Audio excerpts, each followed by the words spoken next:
Welcome to Emergence, the emergency metaversal emergence recording interface terminal undersampling system. Today we have item hashtag SCP-106, object class Kether, special containment procedures, revision 11-6. No physical interaction with SCP-106 is allowed at any time. All physical interaction must be approved by no less than a 2/3 vote from O5 command, and may only extend to testing situations. All staff, research, security, Class D, etc., are to remain at least 20 meters away from the containment cell at all times, except for mandated maintenance and re-evaluation checks. Containment cell must be held suspended in a secondary cell, the walls of which must be at least 30 meters distant from the outer walls of the first or primary cell. The secondary cell is to remain under total observation at all times, and be both illuminated and clear of any and all debris. Any items, movement, or non-normal activity noted within the secondary cell will result in a full site lockdown. Lockdown will be maintained until a situation normal dispatch is issued by Site Command. Any corrosion observed on the primary cell, secondary cell, staff members, or other site locations within 200 meters of SCP-106 are to be reported to site security immediately. Any objects or personnel lost to SCP-106 are to be deemed missing/Kia. No recovery attempts are to be made under any circumstances.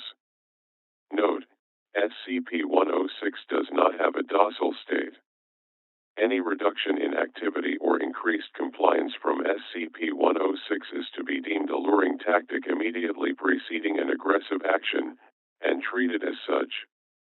Note: SCP discontinued due to escape percentage. Revision 11-7. No physical interaction with SCP-106 is allowed at any time.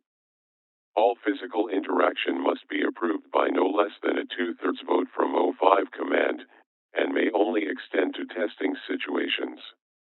All staff, research, security, Class D, etc., are to remain at least 30 meters away from the containment cell at all times, except under direct order from Site Command. SCP-106 is to be kept within a sealed container, comprised of 16 layers of lead-lined steel, each separated by no less than 18 centimeters of open space aside from minimal support struts.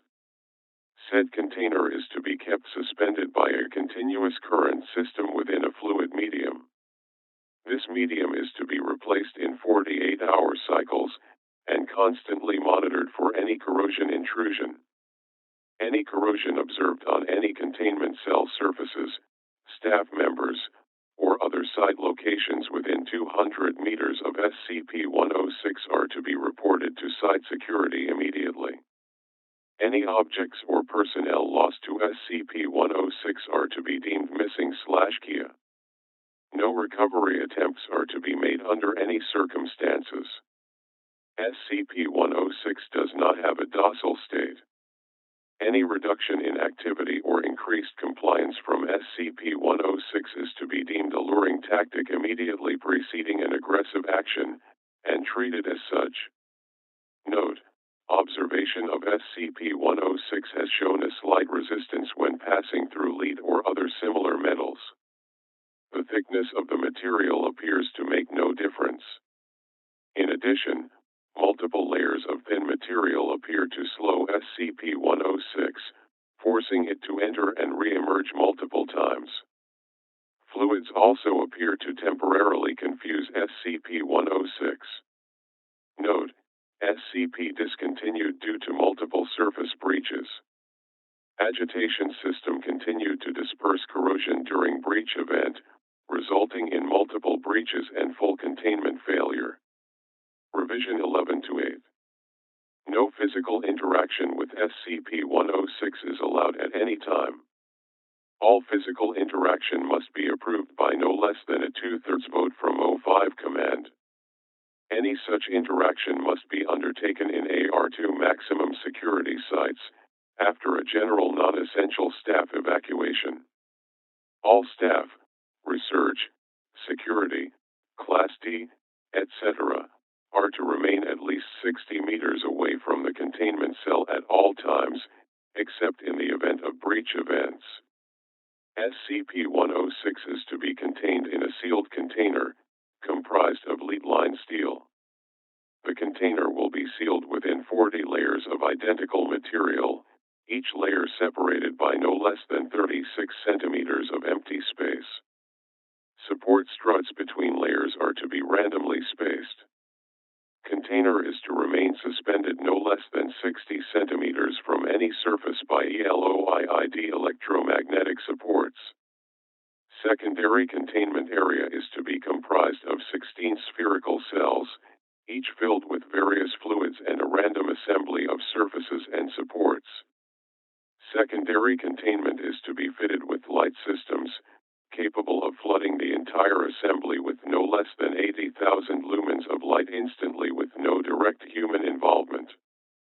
Both containment areas are to remain under 24-hour surveillance. Any corrosion observed on any containment cell surfaces, staff members, or other site locations within 200 meters of SCP-106 are to be reported to site security immediately. Any objects or personnel lost to SCP-106 are to be deemed missing/KIA. No recovery attempts are to be made under any circumstances. Note: continued research and observation have shown that, when faced with highly complex/random assemblies of structures, SCP-106 can be confused, showing a marked delay on entry and exit from said structure. SCP-106 has also shown an aversion to direct, sudden light. This is not manifested in any form of physical damage, but a rapid exit into the pocket dimension generated on solid surfaces. These observations, along with those of lead aversion and liquid confusion, have reduced the general escape incidence by 43%. The primary cells have also been effective in recovery incidents requiring recall protocol redacted. Observation is ongoing. Description: SCP-106 appears to be an elderly humanoid, with a general appearance of advanced decomposition. This appearance may vary, but the rotting quality is observed in all forms. SCP-106 is not exceptionally agile, and will remain motionless for days at a time, waiting for prey. SCP-106 is also capable of scaling any vertical surface and can remain suspended upside down indefinitely. When attacking, SCP-106 will attempt to incapacitate prey by damaging major organs, muscle groups, or tendons, then pull disabled prey into its pocket dimension. SCP-106 appears to prefer human prey items in the 10 to 25 years of age bracket. SCP-106 causes a corrosion effect in all solid matter it touches, engaging a physical breakdown in material several seconds after contact. This is observed as rusting, rotting, and cracking of materials, and the creation of a black, mucus-like substance similar to the material coating SCP-106. This effect is particularly detrimental to living tissues, and is assumed to be a predigestion action. Corrosion continues for 6 hours after contact, after which the effect appears to burn out. SCP-106 is capable of passing through solid matter, leaving behind a large patch of its corrosive mucus. SCP-106 is able to vanish inside solid matter, entering what is assumed to be a form of pocket dimension. SCP-106 is then able to exit this dimension from any point connected to the initial entry point. Examples: entering the inner wall of a room, and exiting the outer wall.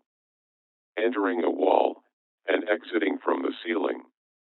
It is unknown if this is the point of origin for SCP-106, or a simple layer created by SCP-106. Limited observation of this pocket dimension has shown it to be comprised mostly of halls activity can continue for days, with some subjected individuals being released for the express purpose of hunting, recapture, data expunged. Addendum. SCP Review Notes. Due to the exceedingly difficult to contain nature of SCP-106, SCP is to be reviewed every 3 months or during a post-breach incident.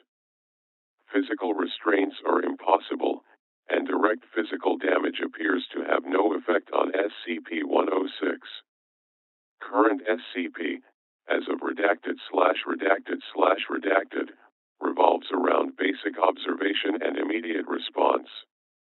Previous, more proactive special containment procedures have been recalled due to the events of breaches redacted, redacted, redacted, redacted, and redacted. Notes on behavior. SCP-106 appears to go through long periods of dormancy, in which it will remain completely motionless for up to 3 months. The cause for this is unknown, however, it has been shown that this appears to be used as a lulling tactic. SCP-106 will emerge from this state in a very agitated state, and will attack and abduct staff and cause gross damage to its containment cell and the site at large. Recall protocol data expunged. SCP-106 appears to hunt and attack based on desire, not hunger. SCP-106 will attack and collect multiple prey items during a hunting behavior event, keeping many alive in the pocket dimension for extended periods of time. SCP-106 has no determinable limit, and appears to collect a random number of prey items during an event. The inner dimension accessed by SCP-106 appears to be only accessible by SCP-106. Recording and transmission devices have been shown to still operate inside this dimension, though recordings and transmissions are very degraded. It appears that SCP-106 will play with captured prey, and appears to have full control of time, space, and perception inside this dimension. SCP-106 appears data expunged. Recall protocol redacted. In the event of a breach event by SCP-106, a human within the 10 to 25 years of age bracket will be prepped for recall, with the compromised containment cell being replaced and restored for use. When the cell is ready, the lure subject will be injured, preferably via the breakage of a long bone, such as the femur, or the severing of a major tendon, such as the Achilles tendon. Lure subject will then be placed in the prepped cell, and the sound emitted by said subject will be transmitted over the site public address system. SCP-106 will typically begin to gravitate toward the lure subject within 10 to 15 minutes after hearing the subject.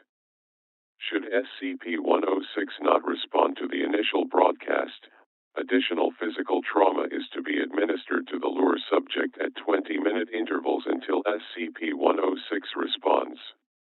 Multiple lure subjects may be used in the case of major breach events. SCP-106 will typically enter a dormant state after finishing with the lure subject. In addition, subjects may data expunged. The young man. Nobody could like Corporal Lawrence. That's not to say that nobody tried, or that he was somehow unfriendly, merely that he was one of those few that seemed to be wired differently. However, in the trenches of World War I, normalcy was at best a relative term, and one that had minimal relation of life, such as it was. Lawrence fought, listened to orders, and didn't disrupt the other soldiers, and that was all that was required. So what if people felt increasingly uncomfortable around him?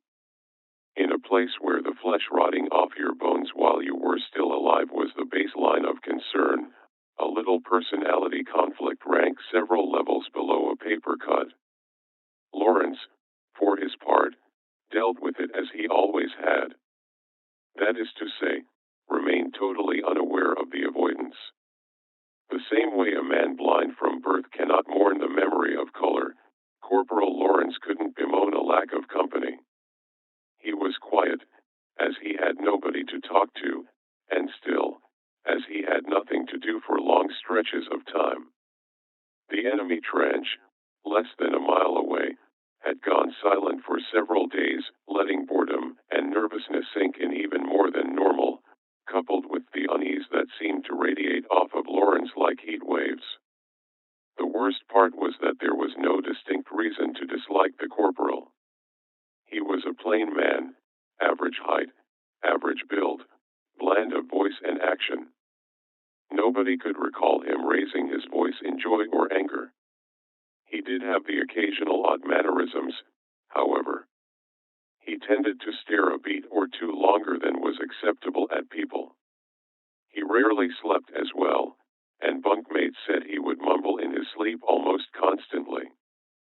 The content of those nocturnal ramblings, when they could be understood, were often odd, and potentially unsettling.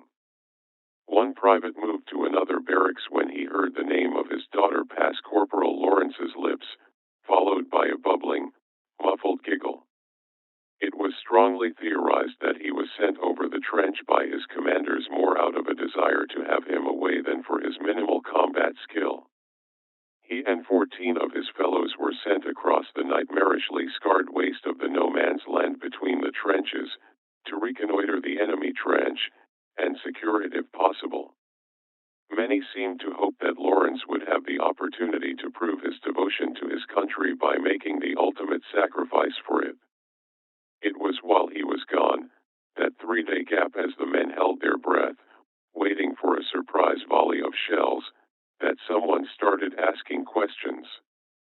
Whereas before, it was almost taboo to speak of Corporal Lawrence, since the departure of both him and his aura, rumor seemed to descend with the passion of the denied. Nobody remembered him ever talking of home. No sweet-smelling letters came, no soggy, dirt-streaked letters left. He mentioned his dreams often, and griped sometimes with the men over missed foods or pleasures, but never with any real passion. Questions started to float among even the higher levels of the command. Nobody was able to actually find his station orders. He'd come in with a squad of reinforcements transferred from France, but there was no paperwork. The rest of the reinforcement squad had never seen the men before he'd been lumped in with them the night before the trip, along with the snips and scraps of other squads decimated by the Germans. Whispers filtered among the grunts of the corporal being a curse. Nearly every man who'd shared a bunkhouse with him had gotten trench food, and the rooms he haunted always seemed to smell more musty and sickly sweet, even for the trench. The men sent over the no-man's land with Corporal Lawrence heard and cared for none of this. Just another man among many, all with death certificates awaiting a stamp that could fall at any moment. They moved fast and low, from crater to crater, slipping over slick mud and barbed wire, the only thing that seemed to grow in that blasted waste. Charging the last spurt and into the trench, they were greeted not with the harsh bark of German orders and rifles, but a dense, close silence. Preparing for ambush, the men started to filter out into the tunnels and halls of the trench. The men, already nervous, were not calmed by their investigation. The trenches stank of mold, sweat, and a thin undertaste of rotten fruit. A vile, cloying slime seemed to have pooled in every divot and crack, sticky as glue and itchy on the flesh. In a world where rats and insects would try to snatch food from your mouth even as you ate, they saw nothing alive, not so much as a fly. An armory lay in chaos, munitions spilled on the ground, rifles tossed like pickup sticks. A mess hall had been reduced to ruins, the tables and chairs piled in the center of the room, charred and twisted, the rations seemingly stamped into the dirt by many feet. And still, nothing, alive or dead, was found by the increasingly anxious soldiers. Private Dixon found the first body, and managed to cry out before vomiting. They knew it had been a man only because nothing else of that size could have been there. It It lay on the floor of a barracks. The entire floor. The flesh of it had been smeared, somehow, spread like butter over the rough dirt floor. Bones, already looking pitted and rotten, stuck out at random angles, like dead trees in a still swamp. The skull rested on one of the highest bunks, facing the doorway, 10 gleaming white fingertip bones crammed into the cracked eye sockets. As one man went to examine it, he found the back of the skull had been crushed open, the rotting, sagging sponge of a tongue stuffed into the otherwise dry cavity. More remains were found, each seemingly more unsettling and strange than the last. A ring of hands in a sandbagged watchpost, 10 of them, fingers interlaced like a basket, the wrists ragged and broken. 2 men in a tunnel, skin leathery and thin as mummies, eye sockets staring and empty, mouths locked impossibly wide, their clothes mere rags under an oily black scum. The latrine sent even the hardiest back, gagging and shivering. Overflowing with excrement and offal, gobbets of meat bobbed and oozed in the foul sludge, the whole surface dotted with what looked like thousands of clean, slick eyeballs, nerves and tendons fanning out like goldfish tails. Corporal Lawrence was the first to find the hole, the other men loudly debating the better part of valor and their rapid withdrawal from the nightmare trench. It was small, in a section of fresh digging, the start of a new arm of trenches projecting closer to the enemy lines. No more than 4 feet across, it seemed to be the accidental uncovering of a natural chamber, the empty blackness of it defying investigation.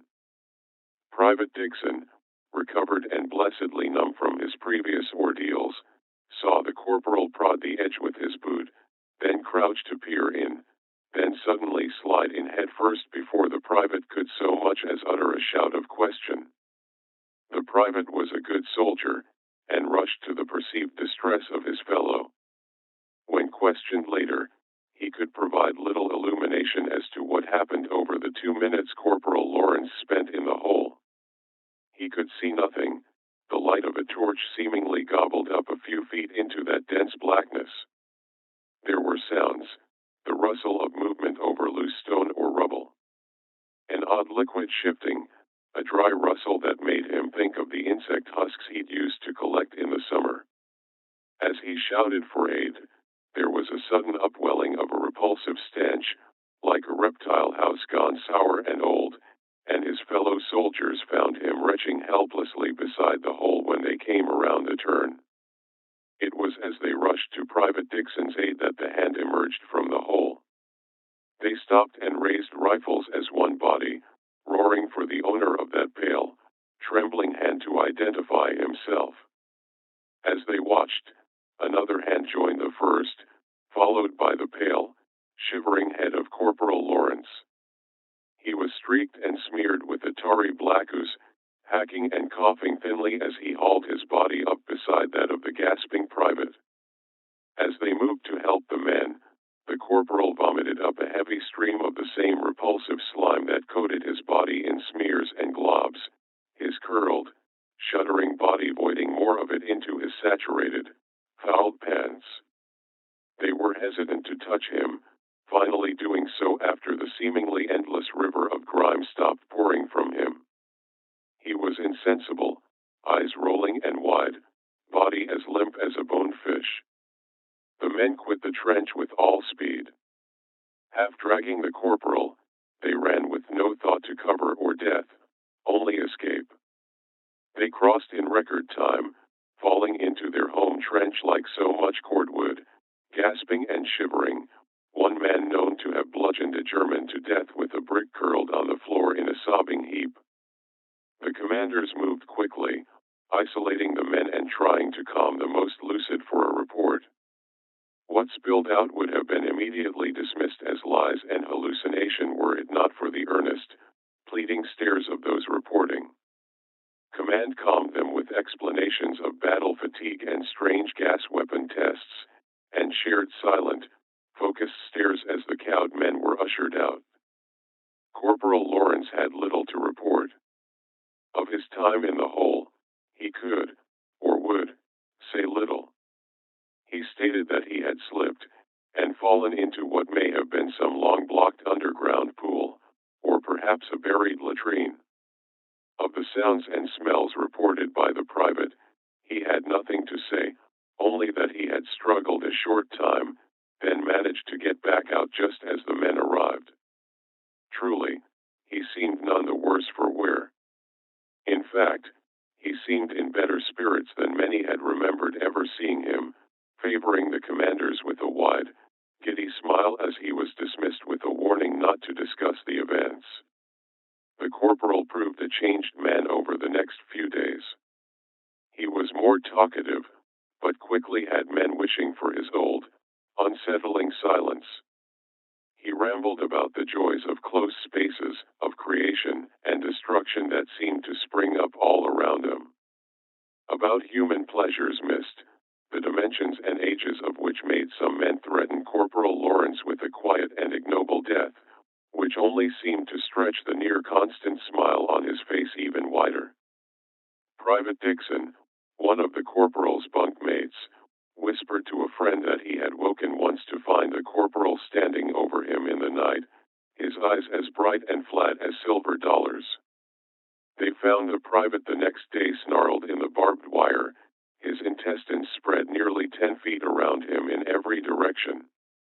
Not one man from that trench survived the Great War, although few died in battle. A wave of sickness took the trench a few days after Private Dixon's death. A strange wasting sickness, it seemed to eat the flesh like acid, men waking to find previously healthy flesh eaten down to the bone, oozing and blackened. A sergeant was found in a latrine, beset by a living carpet of rats. They refused to quit the body even when shot, and attacked several men before the body was recovered. Relief finally came, the bulk of the men being sent to various hospitals, many wasting away before they ever reached a bed. Corporal Lawrence was remanded to a French mental ward, transferred after several complaints from the hospital proper where he was first sent. It seemed his behavior hinted at a growing mental imbalance, culminating with an attempted sexual assault of a nurse, which ended with the loss of 3 fingers from her right hand, and the vision in her right eye. The corporal would rant quietly to the other patients, whispers about endless halls, pursuits in the dark, flesh laid out like pages of a book. It was dismissed as so much war fatigue, even as his behavior grew less violent and more unsettling. He vanished several times from the ward, only to appear several hours later, as if nothing had happened. When pressed, he would begin to sing My Bonnie Lies Over the Sea in an endless monotone until the doctors left exasperated. Others on the ward clamored to be transferred from the whispering madman. A stale, musty foulness seemed to sit in the air wherever he stayed, and incidents of infection and the strange, consuming sickness that had beset his home trench seemed to follow him like a cloud. Numerous attempts were made to transfer the man, only to be met with bureaucratic confusion. No records were found of the man. No entry papers, commendations, or incidents, not even a birth certificate. Through it all he sat, for hours on end, cross-legged on his bed, occasionally humming tunelessly, or rambling off the names of his wardmates between short, bubbling giggles. Corporal Lawrence and 18 men vanished one November night, between a 5-minute nurse rotation at 3 in the morning. The room reeked of rust, oil, mold, and sweet rot. Thick, black swaths of crumbling ooze coated the beds and several of the walls, wide patches of it smearing and eating into the floor. Of the men, there was no sign, at first. As they searched, one nurse shifted a bed aside, only to shriek and nearly trip across one of the sunken, reeking depressions on the floor. In a tight, perfect spiral were what appeared to be hundreds of teeth, resting neatly on the floor. After counting, they accounted for the total of all the teeth of every living soul in that ward, corporal was never found, nor were the men. The incident was swallowed by the constant barrage of horrors from the front, and forgotten with ease. Stories of a cursed trench wandered across the front lines, often squelched for being bad luck. Still they came, stories of strange deaths, of disappearing men, found days later, alive, but broken and twisted beyond comprehension. Stories of a strange, dark figure stalking the bomb-riddled towns of Europe. This may be the only known image of Corporal Lawrence ever recorded, taken several days after his return from the hole in the German trench. Treats. I would like to here again state that 106 is not, as is commonly believed, a basic predator, on par with an advanced shark. SCP-106 is a sentient being, albeit a totally alien one. SCP-106 appears to be aware of several things beyond the scope of pure instinct and genetic memory. SCP-106 consistently breaches at moments where recovery and containment are most difficult. A fox may see his way out of a trap, but only a man will wait for his captors to look away to escape. Dr. Alok. On sentience in contained humanoids. For fuck's sake, where the hell is it? Agent Wang sighed, rubbing his face through his mask. The night was chill, but all three men were sweating badly. All around them surged horrors, monsters, demons, fantasy beasts, and animate objects, giggling and roaring as they wandered. The three men in gas masks and armored suits looked underdressed, if anything. As they stood, one man suddenly reached out, a gloved fist grabbing a mildly drunk zombie and tugging it close for a few seconds, before releasing him back to the surge of humanity, the undead beast cursing and stumbling away. Fucking Halloween bullshit. We need to seal this whole area. Agent Drac shook his head, gesturing to the traveling packs of costumed revelers. The railcar popped too close to the city. It wasn't even supposed to be on this track. They think MC&D might have buggered up something.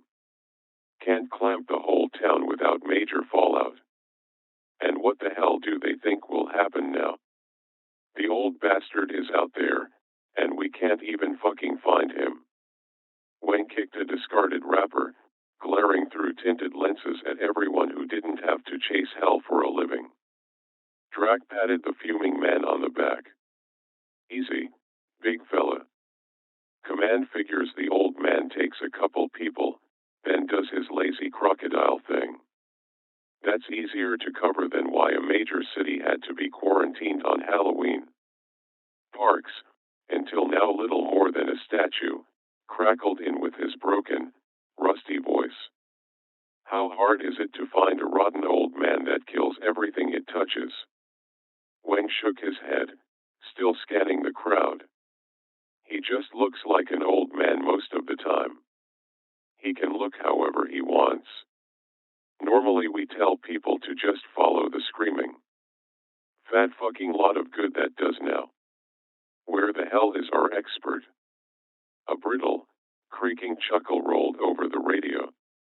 Harkin says he's as much an expert on SCP-106 as a plane crash survivor is an expert on aviation. They won't field lab techs until our initial eval. We're on our own for now. The three men stood, awash in horrors, looking for one that would put all the rest to shame. The drunk angel wandered on the edge of the fire. Demons, zombies, and pop culture icons swirled around her, moving like a single mass, before scattering into small clusters and pairs, only to surge back together again. The bonfire seemed to roar in time with the pounding music, the field chosen for the sudden teen invasion just far enough to avoid noise complaints, but not far enough to attract unwanted adult oversight. Alcohol flowed, people giggled, and the sharp snap of lowered inhibitions and teen angst was thick in the chill air. The night was still young, yet already several pairs had drifted from the comfort of the fire, to seek other comforts in the dark, private woods ringing the field. The angel glared at the silent trees, taking another pull on an almost empty beer. She drained it, then tossed it down, to meet a holocaust of its brothers being slowly kicked and stamped into the soft dirt. She should be there, being held in warm arms, kissing a warm mouth, but no, she decided to run with the one boy who seemed to think the moment before a party was the best time to bring up his worries about our relationship. Bastard. The angel, now with lopsided wings, started to wander to those cool, dark trees. Fuck him, if he wanted to toss her aside, fine, but that didn't mean she wouldn't get to have fun still. She giggled a bit, smiling for the first time in a while. Why not have a little fun, play a trick, and get her treat? She laughed, the flush of wicked amusement and booze high in her cheeks. She'd seen one of the boys from her study hall wander back here. Maybe she could find him, get a little better acquainted. She walked into the cooler darkness, the occasional giggle, snip of whisper, or a flash of glow stick the only indication of life. She stumbled over a root, staggering forward and bracing her hand on a slimy tree trunk. She yanked her hand away almost instantly, the gritty, oozing texture making her palm burn, the loss of support almost sending the angel sprawling. She squinted at her hand, making out a smear of gritty, fibrous jelly coating it, the burning getting worse as she noticed the odd pits eaten into the trunk of the tree. The angel shivered, suddenly sober, and very aware of the fact that nobody knew where she was. That she knew of nobody close enough to even call for. She tried to rub her palm against her poofy skirts, not noticing the red and black smear she made on it, eyes wide and staring, some deep, dim part of her primordial brain ringing an alarm. She started to walk, quickly, focusing on the waving beacon of the bonfire, trying to make herself feel silly, to ignore the swelling, unreasoning panic. A twig broke behind her. She froze, a white shade, one hand dripping blood from a corrosive injury she would have been horrified about, had she looked. The angel didn't dare look back, but she was terrified to run, to hear something following, reaching, grabbing. Moments passed, filled with nothing, the angel finally resolving to run right at the moment when a thin, bony hand reached through her costume and into the muscles of her back like a nasty child squishing his hands into a cake.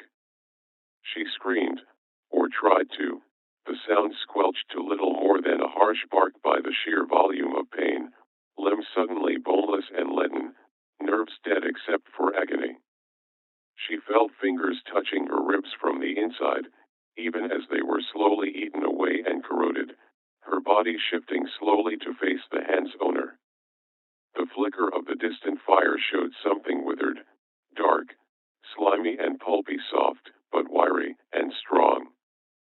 Two milky black eyes glistened at her in a too large head, hovering over a frozen corpse grin, teeth thin and chipped.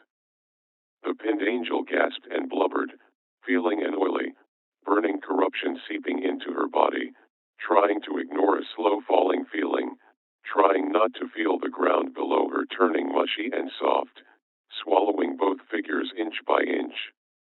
It leaned closer, and despite the searing horror of that face, some still sane part of her welcomed what was surely an approaching end to her pain.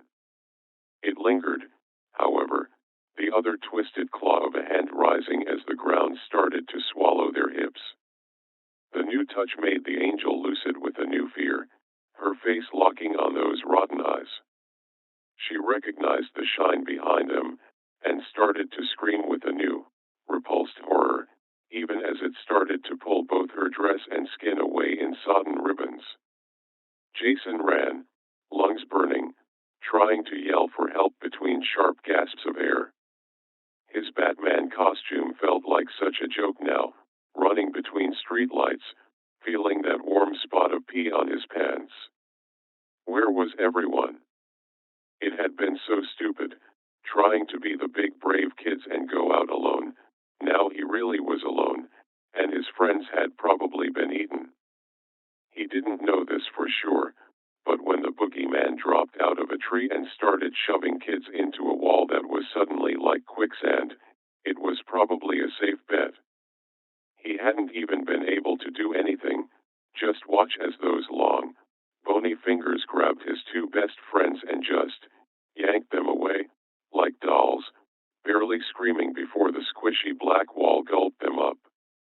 The boogeyman, it hooked his fingers into David's eyes like Dad had taught him to hold a bowling ball, and Jason was abruptly sick down the front of his costume, the half-digested mass of chocolate looking unsettlingly like the goo that had splattered everywhere while the tall, lanky, naked old man had landed out of the tree. He stopped, stumbling to his knees, coughing and gagging, wailing out a weak scream for help to the dim night. It drifted off, unheeded, the boy unable to even sob, too numb with exhaustion and horror. He barely noticed the footsteps until they were nearly on top of him. He looked up, ready to beg whatever adult he saw for help. Then he saw the legs. Thin, black, the feet looking pulpy and flat with age, the concrete under them turning cracked and gooey. Jason looked up more, shaking more, and more violently. The withered hips, the sticky, soft chest that didn't rise or fall, and finally that nightmare head, looking like some kind of rotten pumpkin, but black and oily as a bucket of tar. The eyes locked on the boys, as shiny and blank as a flashlight in a basement. The teeth parted, some kind of rolling, slimy blackness shifting inside. Jason stumbled back, gasping, trying to scream but unable to even breathe correctly. He stared at the boogeyman as he rolled something in the palm of that thin, beaten hand, pulling it between two bony fingers and lifting it to his mouth. The boy thought it was a candy or something, but then he saw the glint of metal. It was his best friend Anthony's front tooth. It still had the bracket from his braces on it. The boogeyman placed it between his teeth, gently, the tooth still white and clean in that filthy, dripping mouth. He seemed to hold it there a moment, then his jaw bunched, and the tooth shivered, then burst like a jawbreaker under a car tire. He chewed it twice, then just stopped, still staring at the boy. It seemed to go on and on, Jason unsure if he was even breathing anymore, knowing this was the end. This was what happened when you didn't listen, when you went off alone. The boogeyman came and took you, forever and always. But he didn't.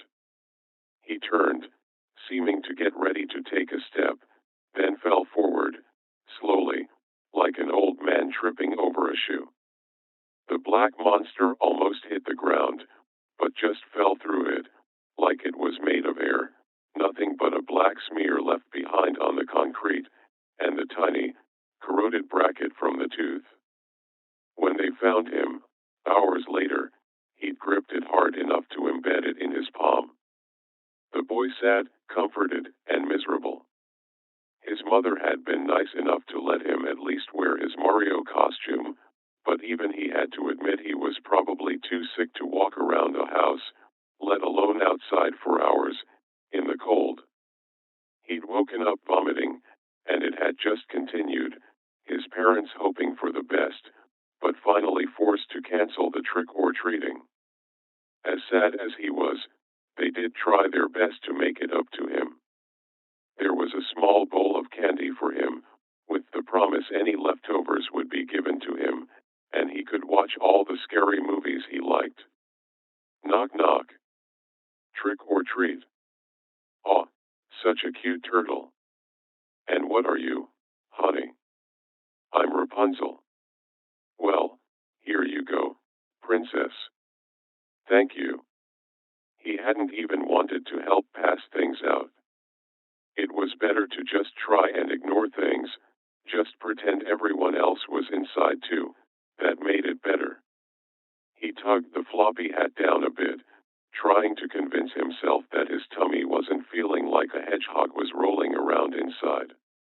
He watched the zombies lurch across the screen, half wishing that the screaming people running for the house were kids from school. Knock knock. Trick or treat. Oh, what a nice vampire. I'm Draculaura. Roar. So fearsome. Here you go. Thank you. He turned up the movie, the slow groans of the walking dead drowning out the happy shouts of the living. The worst was going to be tomorrow, being forced to listen to everyone, watch them eating candy and talking about different houses and adventures. He sighed and swallowed thickly, his stomach doing another slow, oily roll. The boy pushed away the candy he'd been nibbling, suddenly sickened by even the smell. Knock. Hello. Oh. Are you with OHGOD? The sudden, rising shriek of his mother made the boy suddenly bolt upright, his stomach clenching even worse, but now totally forgotten. He couldn't see her from the couch, but he could hear noises, thumping, and muffled shouts, and some kind of slimy-sounding rustle, like sewage over dry leaves. He stood, and started to peer around a short wall blocking the entryway, calling with a hesitant voice, scared of not getting a response, but almost equally so of getting one. He was only a few feet away when the hand whipped around a wall, gripping it tight. It was black-gray and thin, as bony and thin-skinned as his grandmother's, with wide, flat nails gripping the paint hard.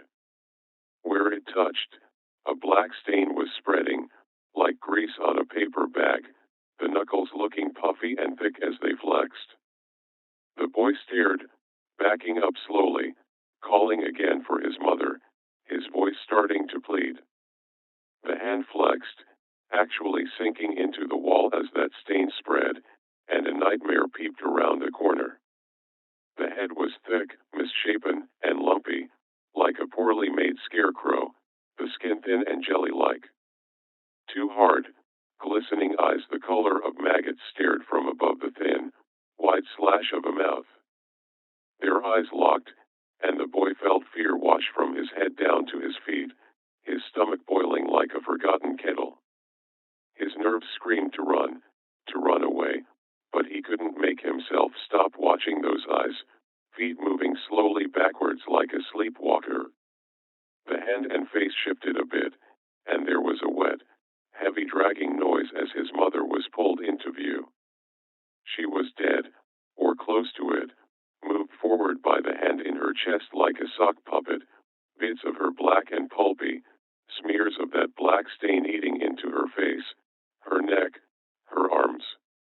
Her chest was a black, jelly-coated hole, the thing's other hand buried in it up to the wrist, the bloodless, ruined remains of his mother hanging from it like a rag doll.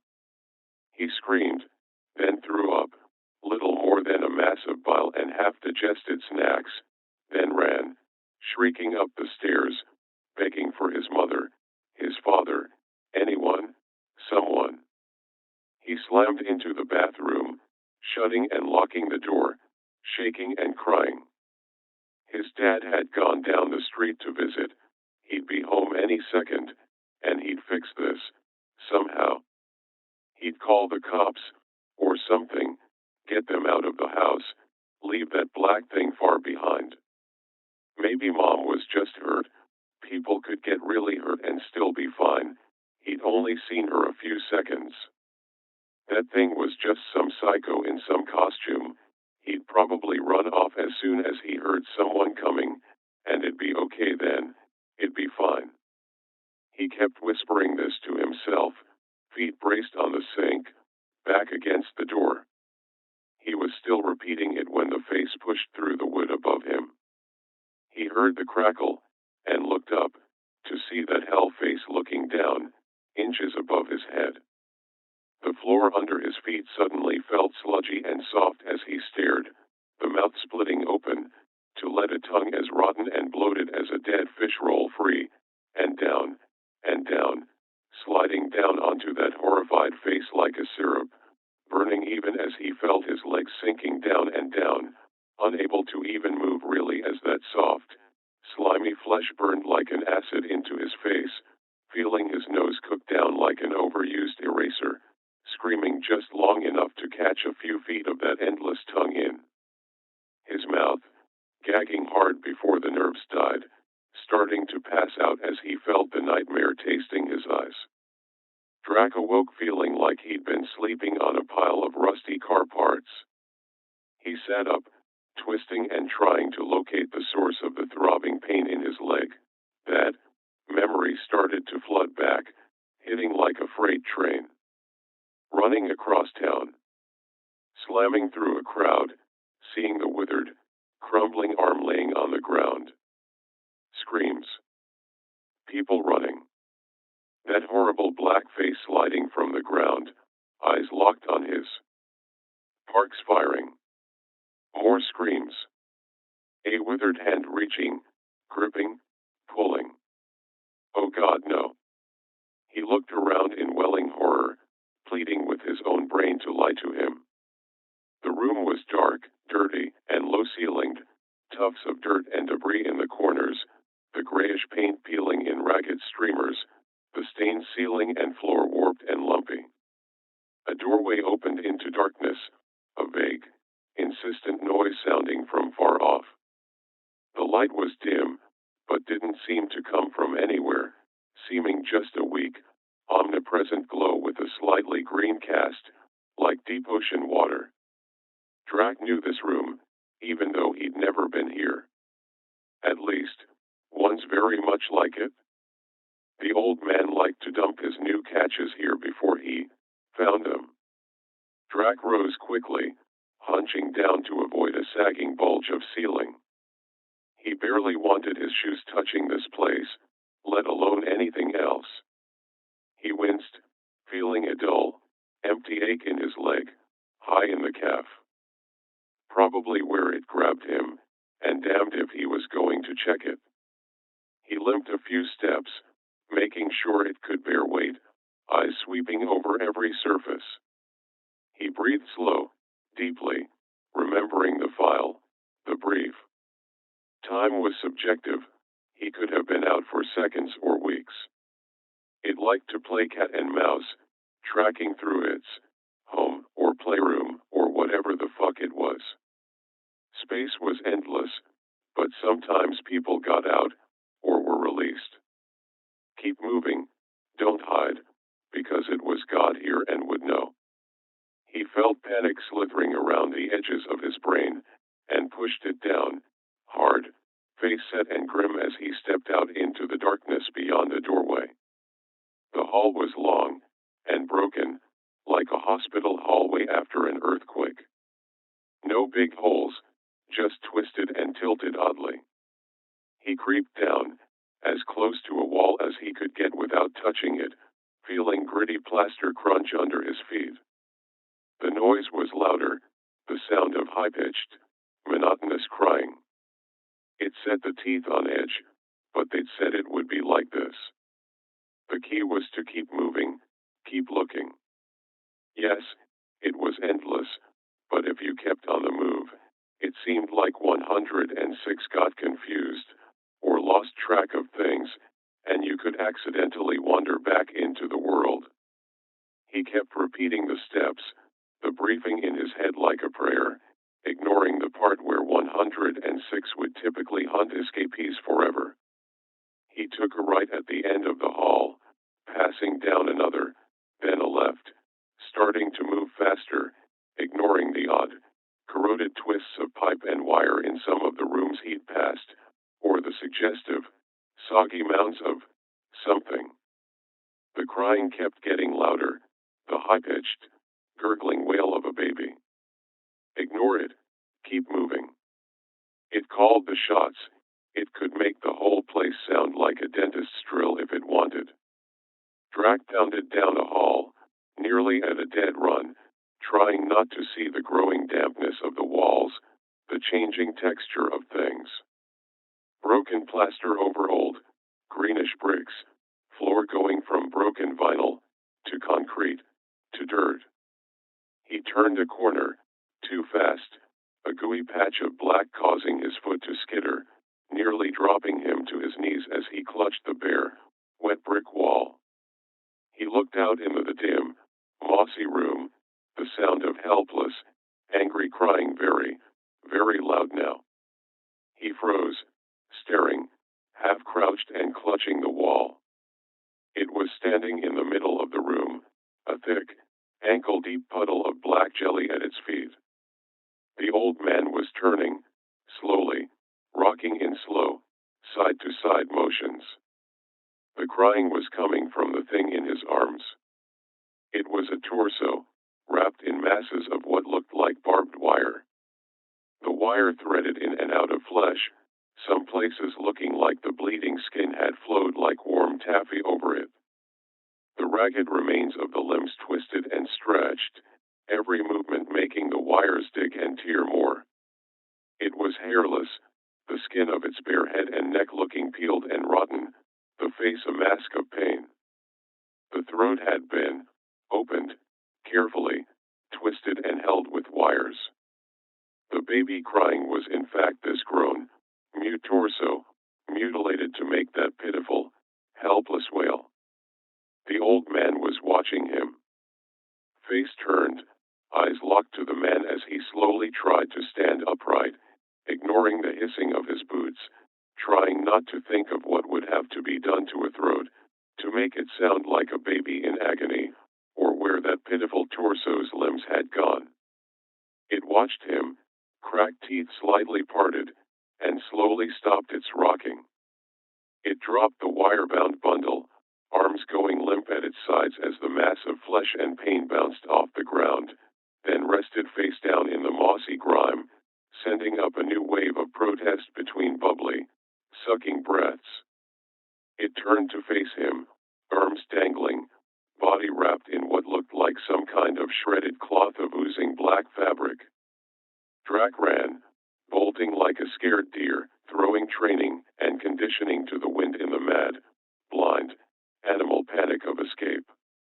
He screamed, panted, talked, laughed, anything to drown out the sound of the slow, stuttering steps lurking behind him. He ran, and ran, and ran, falling and hitting the ground like he'd been hit by a car, gasping and waiting for the end, muscles throbbing, then they would start again, those soft, rustling footsteps, driving him on, and on, and on. He didn't know it, but he'd run for 4 days before the old man started taking chunks out of him. Recovery was in the pre-dawn hours with no sun or moon, and went shockingly smooth, all things considered.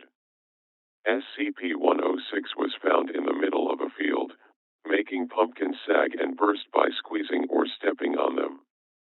The team, a man short, was finally reinforced an hour before they caught it, pushing it back to the recovery chamber with the big halogen sun guns, nearly blinding 2 of the recovery crew in their zeal to have the old man back under lock and key. It sat in the cell, without a moment's attempt to try and escape. It sat, and did nothing, head tilted, arms and legs limp. One MTF member stated that it looked sated, and was told to shut up in an official capacity. Disappearances were glossed over, murders quieted and made unnewsworthy, urban legends seeded and caressed. Overall, it went well, once the hell was over. Weeks later, an observation tech made a note in the day's log. SCP-106 was observed to suddenly produce a large handful of small white objects, later identified as teeth and finger bones, and set the pile on the floor. It then sorted these objects into what seemed random piles, later identified as separated by age of victim. It then stared at these items for several hours, then recollected them. The significance of this was considered unworthy of contemplation. Once but not now. Sometimes, when he closed his withered eyelids, the old man could see the prairies of his youth, the moonlight grasses, feel and hear the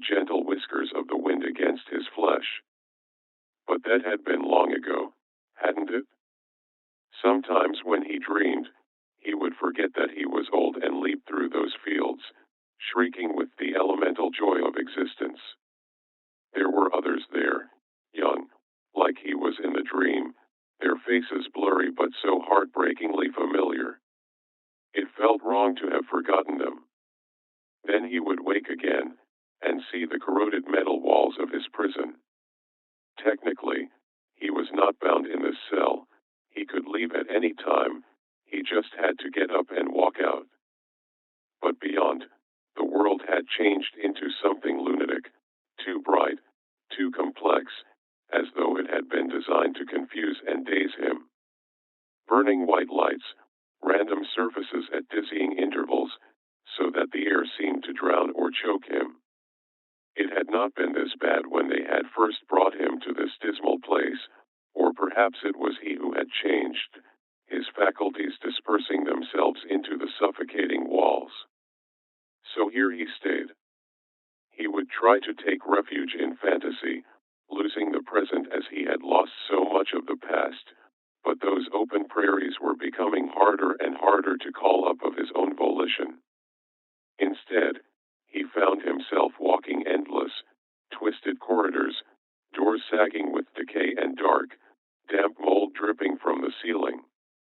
He wondered whether it was the ruin of his own mind he was imagining. He had been young once, he thought. He remembered his mother and siblings, though in his mind they had become mixed with his children, and how they had played amongst the trees and in the open prairies. He had been taught how to hunt. In those days prey had been plentiful. No, not plentiful, he thought, but easier to catch. His mother had brought him an old, tattered one alive to show him how to hunt, and he and his brothers and sisters batted and clawed at it until it shuddered and expired. Did it think? He wondered. Did it feel? Did it understand it was old and could no longer defend itself? Even then his tribe had not been large, never more than 20. In those days the prey were different. Their bones were long and thick. They had ridges over their eyes and they wore the skins of other animals. Their teeth and claws were barely a threat to the long arms of his tribe, but sometimes they had other teeth made of stone they could hold in their hands, sharp glittering things that tore your flesh. Then the prey had changed. A smaller, scrawnier sort of prey, with more stone teeth than the others, so that at first the tribe still hunted the boneheads. The thinner prey hunted the boneheads too, though not for food, and between them the supply dried up. This new sort of prey was harder to hunt and catch. Even back then, they sealed themselves away in burrows which gave way to hives, with the horrible crisscrossing branches exactly perpendicular to each other that made his tribe's eyes water and their stomachs heave when they looked at them. And they had the burning light, like lightning but contained in a bundle of sticks. Still, they had prospered. He had found a mate. He found that if he tried hard he could recall the curves of her body as they lay together, and had children who ran wildly over the plains like he had. But the prey had grown ever further entrenched, and it seemed the more the prey swarmed together the harder it was to get inside, to skip over into the twilight world that let them move through the walls and floors of their hives. They ringed their hives with running water. The first time he had burrowed into that he remembered the mind-consuming movement, a taste of what the whole world would become. How had he been captured? He thought for a moment that he could not longer remember, until the outlines of a narrative suggested themselves to his mind. Was it true? Who could tell? He had been alone, perhaps for decades. The last member of his tribe, he could no longer recall whether it had been his mate or one of his offspring, had vanished one day like all the rest. He sometimes entertained himself with the thought that she was still alive, then wondered what that meant. He would not wish this disintegration, this incomprehensible confinement, on her, or any member of his tribe. He thought he could remember waking one day and feeling hungry, more hungry than he had ever felt in his whole existence. He had roused himself from near hibernation in the tree where he lived and descended. The prey's hive nestled in the shadow of a hill on the far side of the lake. The old man remembered being far larger in his childhood. The prey drank it, he had realized one day long ago, and in their teeming thousands depleted it. When it was dry, the prey would be gone, and then what would he do? He had approached, moving over and through earth they had pockmarked with their tall gold seed, leeching the life out of it. The hive was bigger than he remembered, and more dazzling, the luminescence the prey produced to light their way through the night that had once belonged to his tribe, catching off big, flat, reflective surfaces that seemed profoundly unnatural. Just one, he thought. He just needed one of them, then he could sleep again. He would find one of the caves the prey made under their hives and sleep. He shivered as he passed through cold, yellow light. Here, at the edge of the hive, they still had open areas around each burrow, though they had grazed the grass so thoroughly there was almost nothing left. He remembered seeing one of them, small, tender in his mind's eye, and the old man drooled. He had watched it for days, waited for a moment when it left the safety of the pack. These days, precious few moments, they guarded their young so fiercely. Then, while it was running near its burrow, he took it, long arms closing around it and fingers searing into its flesh. A twist, practiced many, many times, and it was gone. He could not wait to hide, his hunger was too severe. His remaining teeth were already gnawing at the soft tissues of its nose and ears, even as he hugged the small body to him and shrank into the shadows of the tree-line. Then the light. Then the pain. The prey had found him hours later, eating what was left of the infant, and shone their brilliant light in his eyes. Blows fell on the old man, crushing him. He felt something pop in his arm. Something shining was looped between his wrist and the tree, and they went away. He tried to retreat to the fields in his mind, but the cold iron kept him there.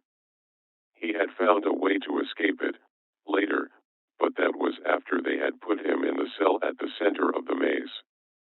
Then the white coats had come and taken him away, and the lights had grown brighter and the pain more intense.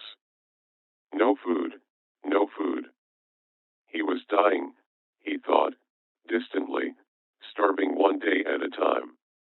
When he had been young he had seen an old man die of starvation. He had killed another member of the tribe and no one would share their food with him. His limbs had hollowed out and his skin had become like a dried leaf. For a long time he had hoped that others of his kind would come and find him, save him from this humiliation. But they would not relieve his hunger, he knew. They would not share their food with him. He had become that old man and he had committed sin. He could not remember the reason he had fought the larger male. Times had become hard and prey scarce, and the other male had failed the tribe. It had occurred to him later that the older male might have been his father. The old man remembered the onlookers, faces blurred and shifting, watching as he pummeled the larger male to the floor and put his hand in the other's skull and moved his fingers until there was no life in there anymore. But he had done no better, and his people had grown thinner and left him, one by one, to find richer hunting grounds elsewhere. Now he was alone. And as the years went by in the metal cell, he began to think an awful thought: I am the last. Once, these bewildering creatures in white coats would not have confused him. His mind would have been clean and sharp and he would have navigated the horrible labyrinth outside his cell. Once, but not now. Now he wandered alone in the crumbling steel darkness, the pain from his stomach overwhelming what was left of him. I have lost everything, he thought. I have lost everything.